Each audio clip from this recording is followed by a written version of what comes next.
आज हम कक्षा 5वीं की हिंदी की पाठ्य पुस्तक है जो कि गवर्नमेंट स्कूल में है, जिसका नाम है झिलमिल। उसका हम पाठ नंबर 10, जैसा कि आप देख रहे हैं, रानी लक्ष्मीबाई, ये एक नाटक के रूप में हमें दिया गया है। नाटक क्या होता है, जैसे आप टीवी पे देखते हो ना, आगे एक्ट करके रोल प्ले करके दिखाते हैं, उस तरह से है। आइए अब इसको पढ़ते हैं, पूरा पाठ करेंगे, इसके बैक एक्सरसाइज, क्वेश्चन आंसर, शब्दार्थ सबको समझेंगे। चलिए शुरू करते हैं। पर्दे के पीछे, यानी कि पर्दे के पीछे एक पर्दे के आगे दृश्य हो रहा है, पर्दे के पीछे कुछ लोग खड़े हैं, वहां क्या है, गाने की आवाज, गाना चला रखा है मधुर आवाज में, हल्की आवाज में। क्या गाना है, बुंदेले हरबोलो के मुख, हमने सुनी कहानी थी, खूब लड़ी मर्दानी, वह तो झांसी वाली रानी थी। अब यहाँ पे मर्दानी यानी कि मर्दों की तरह, यानी कि पुरुषों जैसी, जैसे पुरुष लोग क्या है, मर्द कहते हैं ना, तो वो मजबूत होते हैं, ताकतवर होते हैं, उसी तरह क्या थी, झांसी की जो रानी थी लक्ष्मीबाई, वो भी पुरुषों की तरह, मर्दानों की तरह लड़ी थी। ठीक है, अब पहला दृश्य हम पढ़ेंगे, यहां पर आप देख पा रहे होगे, एक मिनट, पहला दृश्य। ठीक है, पहला जो नाटक का अंश है वो क्या है, एक सजा हुआ हाथी खड़ा था। ठीक है, उस पर दो बालक बैठे हैं, एक का नाम पेशवा नाना साहब है और दूसरे का नाम राव साहब। क्या है, एक का नाम पेशवा, पीछे लगा हुआ है नाना साहब, और दूसरे का नाम है राव साहब। पेशवा नाना साहब और दूसरे का राव साहब। सड़क के किनारे एक नटखट बालिका अपने पिता की उंगली पकड़े खड़ी है। सड़क के एक ओर पर खड़ी है एक नटखट यानी कि चंचल सी बालिका, मतलब लड़की, लड़की खड़ी है अपने पिता की उंगली को पकड़े हुए और हाथी को देख रही है। ठीक है, वो हाथी को देख रही है। नाना साहब कहते हैं, ओ छबीली, हम हाथी पर चढ़कर जा रहे हैं, यानी कि उस नन्ही सी लड़की को क्या कह रहे हैं, ओ छबीली, प्यार से उसको छबीली बुला रहे हैं। हम हाथी पर चढ़कर जा रहे हैं।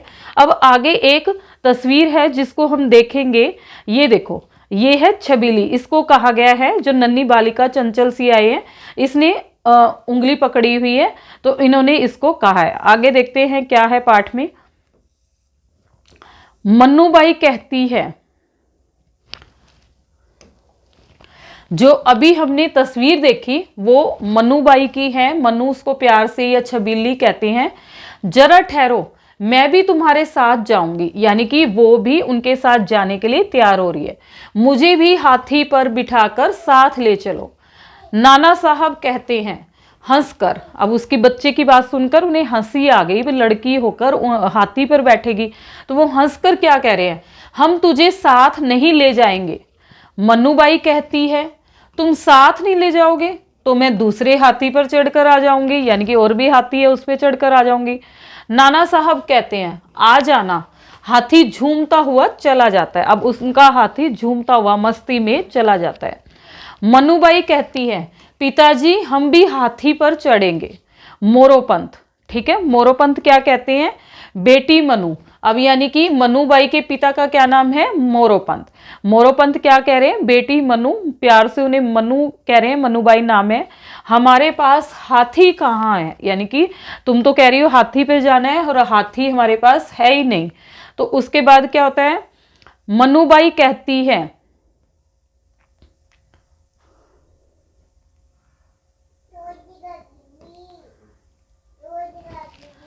मन्नूबाई कहती है, नहीं मुझे ये सब नहीं सुनना, बस हमें भी हाथी पर चढ़ाओ। इसके बाद वो मचलती है। कभी आपने छोटे बच्चे को देखा होगा, 4 साल 5 साल 7 साल का, अगर वो किसी चीज की जिद करे, उसको हम समझाने की कोशिश करते हैं तो वो जिद यानी कि नटखट सा मचलते हुए जिद करते हैं। उसी तरह ये मन्नूबाई भी कर रही थी। मोरोपंत कहते हैं, मन्नू हमारे भाग्य में हाथी कहाँ, जिद ना कर। ठीक है, मन्नूबाई रोब से कहती है, आपको क्या मालूम, मेरे भाग्य में तो 10-10 हाथियों की सवारी लिखी है। मोरोपंत कहते हैं, ईश्वर तेरे भाग्य को 4 चांद लगाए। यहां पर जो 4 चांद लगाए हैं ये मुहावरा है, यानी कि शान बढ़ा देना। ठीक है, आगे इस पे एक क्वेश्चन भी पूछा गया है कि पाठ में आए मुहावरों को छांटो, तो मैं आपको साथ ही बता देती हूँ कि ये 4 चांद लगाना यहाँ मुहावरा है, जो कि पहले नंबर पे आप लिखोगे बाद में। और तू 10 नहीं 20 हाथियों की स्वामिनी बने। स्वामिनी होता है मालकिन बने। अब मोरोपंत ने मन्नूबाई की बात सुनकर क्या कहा, ईश्वर तेरे भाग्य को 4 चांद लगाए और तू 10 नहीं 20 हाथी की स्वामिनी बने। ठीक है, उसके बाद आगे चलते हैं। मन्नूबाई कहती है, मुस्कुरा कर पिता के गले में अपनी दोनों बाहें डालती हुई, यानी कि उनको जब प्यार आता है, इतनी अच्छी बात कही तो प्यार से उसने अपने पापा को गले लगा लिया पीछे से बाहें डालकर। आप देखेंगे एक दिन ऐसा आएगा जब मेरे पास 20 हाथी होंगे, 20 यानी कि 20 हाथी होंगे, नौकर चाकर होंगे, खूब धन होगा। ठीक है, मोरोपंत कहते हैं, अब बहुत बातें मत बना, चल घर चले। दोनों घर की ओर चल देते हैं। ये तो हमारे नाटक का एक दृश्य हो गया। अब दूसरा दृश्य देखते हैं क्या है। ये उसके मन्नूबाई के बचपन का एक दृश्य दिखाया गया है। अब आगे देख रहे हैं हम क्या है। एक महल का आंगन, 6 से 10 वर्ष के बच्चे आंगन में गुड़िया और गुड्डे का खेल रहे हैं, यानी कि जितने भी 6 साल से लेकर 10 साल के जो बच्चे हैं इस एज ग्रुप के, वो आंगन में क्या कर रहे हैं, गुड्डे और गुड़ियों का खेल रहे हैं, जैसे कि आमतौर पर होता है। बच्चों के 2 दल बन गए हैं, एक दल कन्या पक्ष का यानी कि दुल्हन साइड का, और दूसरा दल वर पक्ष का यानी कि दूल्हे की साइड का। गुड्डे गुड़िया का विवाह जो करना है, यानी कि क्या है, जैसे शादी विवाह होते हैं, एक लड़के की तरफ से एक लड़की की तरफ से, तो वो बच्चे 2 समूह में, दल होता है समूह में बन गए हैं, आधे आधे बंट गए, एक लड़के की तरफ से हो गया, एक लड़की की तरफ से। वहीं पास से मन्नूबाई जा रही है। ठीक है, ये दृश्य है दूसरा।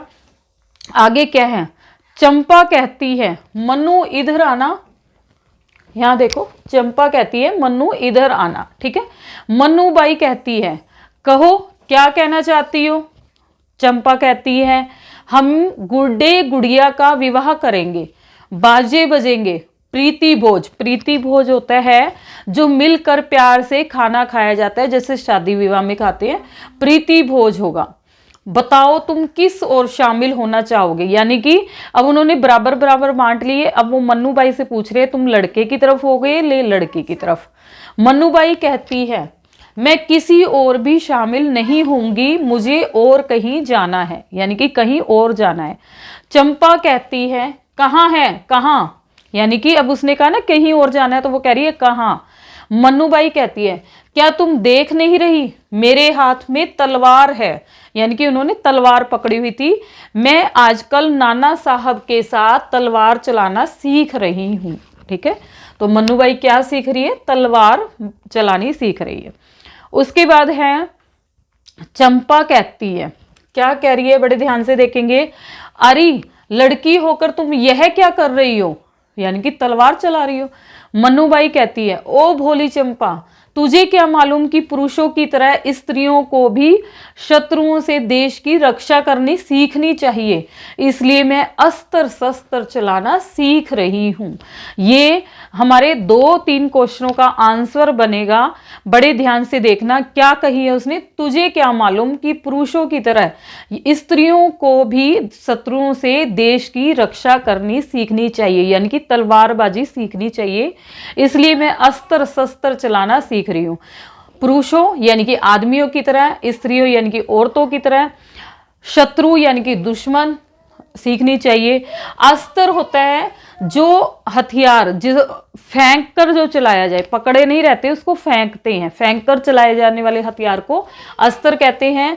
शस्त्र कहते हैं जो हाथ में लेकर चलाया जाने वाला हथियार, जिसको पकड़ के, जैसे तलवार है या कुछ भी है। ठीक है, अस्त्र और शस्त्र दोनों साथ शब्द आए हैं, राइमिंग वर्ड भी हो गए। तो ये देखो, ये मन्नू है, मन्नू के हाथ में तलवार है, और ये वो बच्चे हैं जो गुड्डे गुड़िया का खेल रहे थे, और ये बीच में जो रखे हुए हैं ये गुड्डे गुड़िया है। ठीक है, उसके बाद आगे चलते हैं। सुंदर कहती है, अब उनमें से सुंदर क्या कहती है, तो क्या तुम शत्रु के साथ लड़ोगी, शत्रु यानी कि दुश्मन के साथ।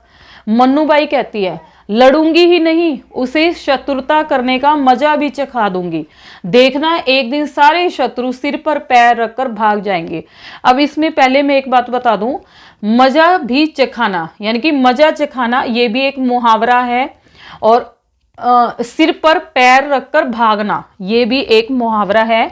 तो यहां से हमें दूसरा मुहावरा और यहां से ये तीसरा मुहावरा मिल गया। अब इसका अर्थ समझेंगे। वो कह रही है मैं सिर्फ लड़ूंगी नहीं, उसे जो दुश्मनी कर रहा है उसका मजा भी चखा दूंगी। देखना एक दिन सारे दुश्मन सिर पर पैर रखकर भाग जाए, यानी कि डर कर भाग जाएंगे। ठीक है। सुंदर कहती है अरे तू तो बड़ी बहादुरी की बातें करती है, यानी कि बड़ी हिम्मत वाली बातें करती है। मनुबाई कहती है क्या तूने मुझे यूं ही समझ रखा है, मैं तो हूं ही बहादुर, यानी कि वो कहती है कि मैं बस सिर्फ बातें नहीं करती, मैं तो हूं भी बहादुर।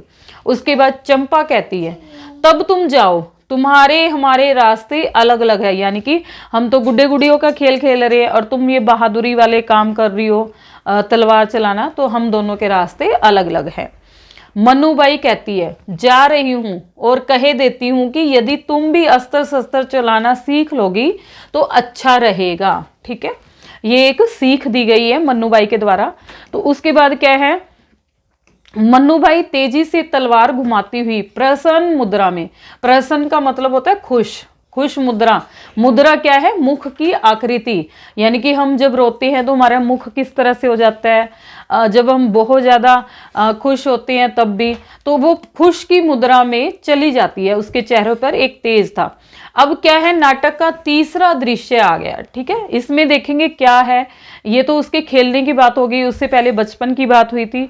अब तीसरा दृश्य युद्ध का मैदान। अब युद्ध के मैदान का दृश्य है, एक ओर अंग्रेज लेफ्टिनेंट व सेना की टुकड़ी है तथा दूसरी ओर लक्ष्मीबाई, नाना साहिब और कुछ अन्य योद्धा दिखाई देते हैं। अब यानी कि ये युद्ध का दृश्य है। सूत्रधार, हुई वीरता की वैभव के साथ सगाई झांसी में।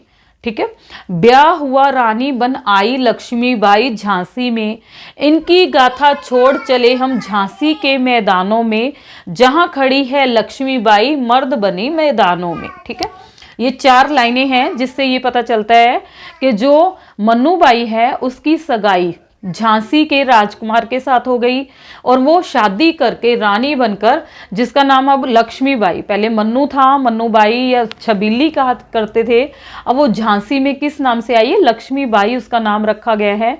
इनकी गाथा छोड़ चले हम झांसी के मैदानों में, झांसी के मैदान में इनकी वीरों की गाथा है, जहां खड़ी है लक्ष्मीबाई मर्द बनी मैदानों में, यानी कि लक्ष्मीबाई मैदानों में, जंग जहां होती है, युद्ध जहां होते हैं, वहां जैसे मर्द होते हैं, पुरुष होते हैं, उसी तरह लक्ष्मीबाई भी मर्द बनकर मर्दों की तरह बहादुरी से वहां खड़ी है युद्ध के लिए।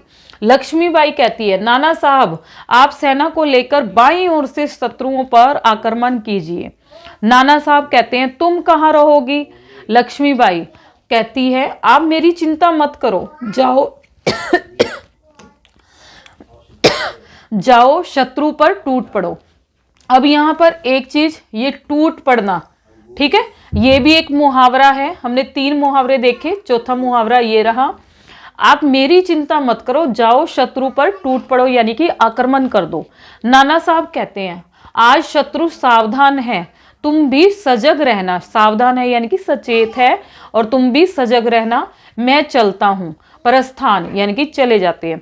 लक्ष्मीबाई कहती है राव साहब आप दाईं ओर से शत्रुओं को घेर लो, किसी शत्रु को जीवित मत छोड़ना। ठीक है, उसके बाद आगे है राव साहब कहते हैं आज ऐसा ही होगा, आप चिंता न करें महारानी। प्रस्थान चले जाते हैं। सुंदर आज तुम दामोदर राव की रक्षा करना। सुंदर कहती है आज तुम दामोदर राव की रक्षा करना और देखना मेरे शरीर को कोई हाथ न लगा सके, मैं चलती हूं। प्रस्थान चले जाते हैं। ठीक है,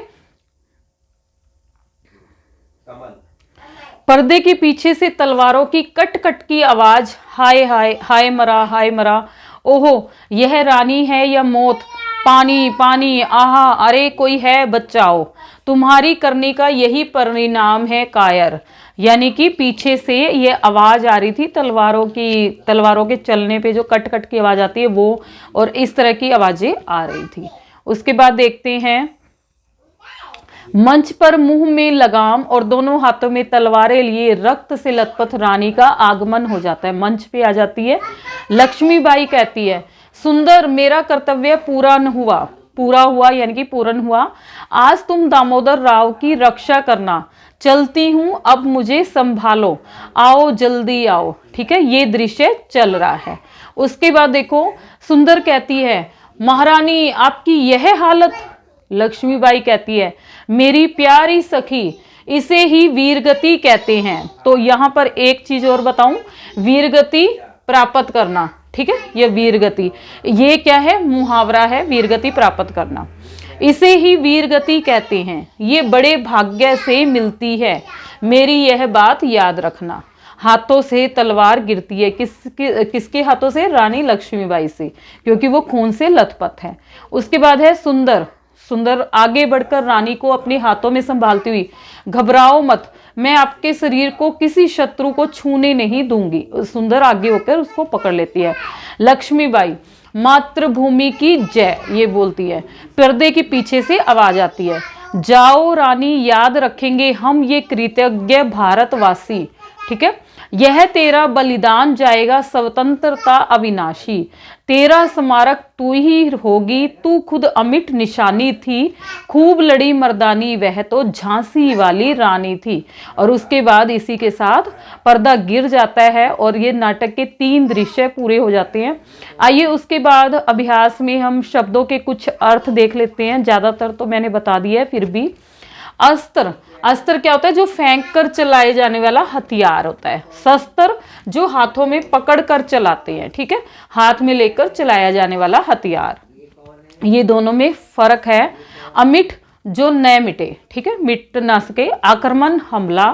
कृतज्ञ जो उपकार को माने, किए गए उपकार को मानने वाला कृतज्ञ। मुद्रा मुख की आकृतियां, ठीक है, जैसे हम खुश होते हैं, गुस्सा होते हैं तो हमारी मुख की मुद्राएं बदल जाती हैं। लथपथ, किसी चीज में लथपथ कहते हैं ना, कीचड़ में लथपथ तो कीचड़ लगा हुआ, खून में लथपथ तो खून लगा हुआ, तो सना हुआ। विभक्त बंटा हुआ। सजग सावधान, स्मारक यादगार, स्मारक क्या है, किसी के याद में बनाए जाते हैं। ठीक है, उसके बाद है पाठ से कुछ प्रश्न उत्तर है जिसको हम देखेंगे। पहला क्वेश्चन है, इसको मैंने जैसे लिखा है आप इसमें कुछ भी हेर फेर करके लिख सकते हो, क्योंकि हमने पूरा पाठ अच्छे से समझ लिया है। मनु किस बात की जिद कर रही थी, तो आपने देखा था जब वो हाथी पर बैठ रहे थे तो वो भी कह रही थी कि मैं हाथी पर चढ़कर जाऊंगी। तो हम क्या लिखेंगे, छोटा सा क्वेश्चन का आंसर बनाया है, मनु हाथी पर चढ़कर जाने की जिद कर रही थी। ठीक है, अगला है, पिता द्वारा भाग्य की बात कही जाने पर मनु ने अपने पिता को क्या जवाब दिया था। ठीक है, तो उसने क्या जवाब दिया, मनु ने अपने पिता को जवाब दिया कि आपको क्या मालूम, मेरे भाग्य में तो 10-10 हाथियों की सवारी लिखी है। जब उसके पापा ने समझाना चाहा कि हमारे किस्मत में हाथी कहाँ है भाग्य में, तो मनु ने ये जवाब दिया था।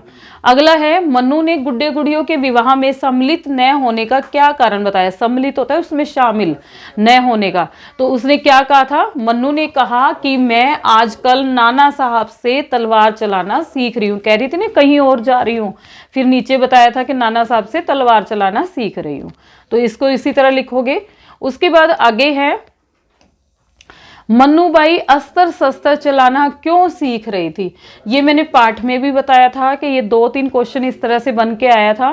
क्या सोचती थी, क्योंकि उसकी सोच थी, किसकी सोच थी, मन्नूबाई की, कि पुरुषों की तरह स्त्रियों को भी शत्रुओं से देश की रक्षा करनी आनी चाहिए या सीखनी चाहिए। ठीक है, ये उसकी सोच थी, इसलिए वो क्या है, अस्त्र शस्त्र चलाना सीख रही थी। अगला क्वेश्चन है, मन्नूबाई चंपा को क्या सीखने के लिए कहती है और क्यों, क्या कहती है, मन्नूबाई चंपा से कहती है कि पुरुषों की तरह स्त्रियों को भी शत्रुओं से देश की रक्षा करनी आनी चाहिए। सेम ये 2 लाइनें हो जाएंगी, इसलिए उसे भी अस्त्र शस्त्र चलाना सीखना चाहिए। ठीक है, सीखना चाहिए या सीखना है, इस तरह से बना दोगे। उसके बाद अगला क्वेश्चन है, मनुबाई और चंपा, चंपा और मनुबाई के रास्ते अलग अलग कैसे थे? लास्ट में कहा गया था ना, बीच में पाठ के बीच में आया था कि हम दोनों के रास्ते अलग अलग है, तो कैसे? क्योंकि चंपा गुड्डे और गुड़िया का विवाह का खेल खेलती थी, ठीक है, लेकिन मनुबाई क्या है, अस्त्र शस्त्र सीखकर शत्रुओं से देश की रक्षा करना चाहती थी। तो दोनों के रास्ते अलग है। इसकी जगह आप ये भी लिखते हो, मनुबाई तलवार चलाना सीख रही थी। आगे है, घायल लक्ष्मीबाई ने सखी सुंदर से क्या कहा? सुंदर से क्या कहा था? घायल लक्ष्मीबाई ने सखी सुंदर से कहा कि मेरा कर्तव्य पूर्ण हुआ। ये चीज ध्यान रखेंगे, पूर्ण हुआ। आज से तुम दामोदर राव की रक्षा करना, ये शब्द उसने कहा था। इसके बाद चलते हैं प्रश्न नंबर 3 पर। आपकी बात, मनु हाथी की सवारी करना चाहती थी, आप किसकी सवारी करना पसंद करेंगे? तो इसमें आपको जो भी पसंद आए वो लिख दोगे। जैसे मैंने लिख दिया घोड़े की, आप ऊंट की करना चाहते हो ऊंट की लिख दो, जिसकी भी चाहो उसकी सवारी आप लिख सकते हो। मनु ने घुड़सवारी यानी कि घोड़े की सवारी और तलवारबाजी सीखी थी, आप क्या क्या सीखना चाहते हैं? तो जैसे मैंने लिख दिया घुड़सवारी, आप 1 लिख देंगे तो भी ठीक है, 2 लिखेंगे तो भी। बंदूक चलाना, तैरना, ठीक है, आजकल स्विमिंग का क्रेज है, स्विमिंग तैरना, ठीक है, तैराकी, वो लिख दोगे आप। अगला है, नाना साहब लक्ष्मीबाई को प्यार से छबीली कहकर बुलाते थे, आपको अपने घर में प्यार से किस नाम से बुलाया जाता है? तो आपको जिस नाम से भी बुलाया जाता है आप वो नाम लिख देंगे। जैसे मैंने उदाहरण के तौर पे लिखा है टिंकी, मिट्ठू, मीठा आदि, ठीक है, जिस भी नाम से आपको बुलाते हैं आप वो लिख दोगे। उसके बाद आगे है, पाठ से आगे, पाठ चौथा क्वेश्चन है, लक्ष्मीबाई स्वतंत्रता संग्राम में लड़ी थी और कौन कौन से वीर या वीरांगनाएं यानी कि पुरुष या स्त्री आजादी के लिए लड़े थे उनके बारे में जाने। तो उनमें से हम कुछ का नाम लिख देंगे, वैसे तो बहुत सारे लोग लड़े थे उसमें से हम नाम लिख रहे हैं, जैसे तात्या टोपे, मंगल पांडे, चंद्रशेखर आजाद, भगत सिंह, सुभाष चंद्र बोस, सरोजनी नायडू आदि। आदि के मतलब जो बच गए हैं वो सारे के सारे। उसके बाद नेक्स्ट पेज पे चलते हैं, भाषा की बात, ठीक है। मित्र होने के नाते मैं तुम्हारा शरीर किसी शत्रु को, यहां देखो अंडरलाइन है शत्रु, ये रहा मित्र, को छूने तक नहीं दूंगी। मित्र शब्द का विलोम है शत्रु। ऐसे ही कुछ शब्द नीचे दिए गए हैं, उनके विलोम अर्थ वाले शब्द लिखे। अब कुछ दिए गए हैं वो हम लिखते हैं, क्या आएगा? आदर, आदर का क्या आएगा? अनादर, ठीक है, अनादर भी लिख सकते हो, निरादर भी लिख सकते हो। अगला है सुख, सुख का क्या आया? दुख, ठीक है। आस्तिक, आस्तिक का क्या बन जाएगा? नास्तिक। आस्तिक का क्या बन जाएगा? नास्तिक। उसके बाद नेक्स्ट है पसंद, नापसंद। उसके बाद आगे चलते हैं, पूर्व, पूर्व का क्या बन जाएगा विलोम शब्द? पश्चिम। आदि, आदि का मतलब होता है शुरुआत यानी कि अंत, इसका क्या बन जाएगा? आदि का अंत। जन्म, जन्म का होता है बर्थ, और मृत्यु, जन्म का क्या बनेगा? मृत्यु, ठीक है। उसके बाद पुरुष, पुरुष का क्या बनेगा? स्त्री। हंसना, हंसना का क्या बनेगा? रोना। चढ़ना, चढ़ना का क्या बनेगा? उतरना, ठीक है, विलोम शब्द। आगे है कृतक, कृतक होता है किए गए उपकार को माने, इसका बनेगा कृतघ्न, तो जो किए हुए उपकार को न माने। उसके बाद अगला ख पाठ देखते हैं, एक बालिका अपने पिता के साथ खड़ी है। यहां पे देखो अंडरलाइन क्या है? पिता, ठीक है। उसके बाद रोहित रोज रात को दूध पीता है। पिता, पीता। वाक्य में पिता और पिता के अर्थ अलग अलग हैं, ऐसे ही कुछ मिलते जुलते शब्द नीचे दिए गए हैं, उनके अर्थ लिखना है। पहला क्या है? हरि, हरि क्या कहते हैं? हरि हरि बोल, ये भगवान के लिए आया है। दूसरा क्या है? हरि, हरि क्या है? एक रंग है, हरा रंग, ठीक है। उसके बाद है बिन, बिन का होता है बिना, उसके बिना। बीन जो बांसुरी होती है बजाने वाला, एक प्रकार का बाजा हो गया। मिल, मिल क्या होता है? कारखाना या चक्की जिसको कहते हैं ना, वहां धागे की मिल लगी है, ठीक है। मील, मील क्या है? दूरी नापने का एक पैमाना है, उसके बाद अगला है आदि। आदि है आरंभ। आदि का क्या बनेगा, जो पहला है, अंतेश इसको ले जाना। आदि, आदि क्या है, आरंभ, ठीक है, शुरुआत। आदि अभ्यस्त, यानी कि आप किस चीज के आदि हो सकते हो, आदत पड़ जाती है। उसके बाद है पिला। पिला होता है पिलाना, पिला, कोई कहते हैं ना उसे दूध पिला, उसे दवाई पिला। उसके बाद है पीला। पीला यानी कि येलो, रंग के बारे में है। शिला, शिला होता है पत्थर, और शीला किसी का नाम है। इस तरह से एक मात्रा का, यानी कि वो मात्रा छोटी की लगती है तो उसका अलग अर्थ होता है, बड़ी की लगती है तो उसका अर्थ अलग हो जाता है। उसके बाद ग पार्ट में चलते हैं। पुरुष शब्द को ध्यान से देखिए, र के साथ यहाँ पर थोड़ा सा आप ध्यान देंगे। पुरुष, पुरुष जो शब्द है, र को देखो कैसी मात्रा लगी हुई है, ध्यान से देखा तो र के साथ ऊ की मात्रा लगा के रु, जो ऐसे लगती है वो छोटे ऊ की मात्रा होती है, और जो ऐसे लगती है ऐसे करके ऐसे, वो बड़े ऊ की होती है, ठीक है। सभी अक्षरों में ऊ और ऊ की मात्रा नीचे लगती है, लेकिन र में ये मात्राएं बीच में लगती है, बीच में यानी कि यहाँ पर लगती है। ऐसे ही कुछ शब्द दिए गए हैं, इन्हें बोल बोल कर लिखिए। ये क्या है, रुचि, रुपया, रुई, रुख। यहाँ क्या बना, रुमाल, ये बड़े ऊ की है। जो सीधा लगा है इस तरह से वो छोटे ऊ की है। रुचि, रुपया, रुई, रुक, ये सारे छोटे ऊ की मात्रा के हैं। आगे बने हैं रुमाल, रूस, रूखा, रूठना, ये क्या है, बड़े ऊ की मात्रा है। इसको ध्यान से करोगे, र को मात्रा कहाँ लगी है। और एक ही रह गया गुरु, र को छोटे ऊ की, रूप बड़े ऊ की, ठीक है। आगे है पाठ में से मुहावरे छांटकर उन्हें वाक्य में प्रयोग करके लिखे। अब देखो हमें पाठ में मुहावरे आए थे, मैंने साथ साथ बताया था, उनको वाक्य में प्रयोग करना है। पहला क्या आया था, उंगली पकड़ना। तो क्या है, मैंने ये बनाया, आप कुछ भी बना सकते हो। हमें मेले में उंगली पकड़कर चलना चाहिए, किसकी, अपने मम्मी पापा की या बड़े दादा दादी की, ठीक है। अगला था चार चांद लगाना, जो आया था मुहावरा मैंने दिखा दिया है, आप वहां से नोटिस कर लोगे। आपके आने से पार्टी में चार चांद लग गए, या सभा में चार चांद लग गए। तीसरा था मजा चखाना, जो हमें मिला था, कक्षा में प्रथम आकर मैंने सबको मजा चखा दिया, या इसी तरह से आप कुछ और बना लोगे। उसके बाद चौथा है टूट पड़ना, लक्ष्मीबाई तलवार लेकर अंग्रेज सैनिकों पर टूट पड़ी। इसके अलावा भी है, जो दो थे, वीरगति पाना था, एक मिला था हमें, और एक था सिर पर पैर रखना। इनको भी आप वाक्य में प्रयोग कर सकते हो। इसी के साथ हमारा ये पाठ खत्म होता है। धन्यवाद।